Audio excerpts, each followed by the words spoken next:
केही समयको अन्तरालपछि हामी पनि नयाँ कन्टेन्टहरू लिएर आइरहेका छौँ। अपोलो हाइड्रो पावर लिमिटेडले सर्वसाधारण जनताको लागि चैत 26 गतेदेखि 30 गतेसम्म आइपिओ निष्कासन गर्ने भएको छ। पार भ्यालु 100 रुपियाँ मात्र रहेकोले 1000 रुपियाँमा मात्र तपाईँले यो कम्पनीको आइपिओमा मजाले आवेदन दिन सक्नुहुनेछ। यो हाइड्रो पावर कम्पनीले 7,80,200 किता बराबरको आइपिओ निष्कासन गर्न लागेको हो र एकजनालाई 10 किता मार्फत गर्नुपर्ने हुन्छ, जसले गर्दा 78,020 जनालाई यो कम्पनीको आइपिओ पर्नेछ। नेटवर्थ पर शेयर 111 रुपियाँ 79 पैसा, इपिएस 4 रुपियाँ 70 पैसा, जगेडा तथा कोषहरूमा करिब 3 करोड 94 लाख रुपियाँ रहेको छ।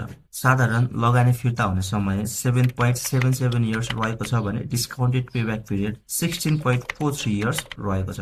सोलुखुम्बु जिल्लाको लिखुपिके गाउँपालिका र ओखलढुङ्गा जिल्लाको खिजिदेम्बा गाउँपालिकाको बुकु खोलामा रहेको यो जलविद्युत आयोजनाको उत्पादन क्षमता 6 मेगावाट रहेको छ। टोटल कस्ट करिब 1 अर्ब 37 करोड रुपियाँ रहेको छ भने कस्ट पर मेगावाट 22 करोड 86 लाख रुपियाँ रहेको छ। CARE and b double b minus rating प्राप्त गरेको यो हाइड्रो पावर कम्पनीको 96.8% प्रसारण लाइन वा ट्रान्समिसन लाइन भन्ने सम्पन्न भइसकेको छ। 154 जना प्रमोटरले 70% सेयर होल्डिङ गरेका छन् भने पब्लिक तर्फ 30% मात्र सेयर होल्डिङ रहेको छ।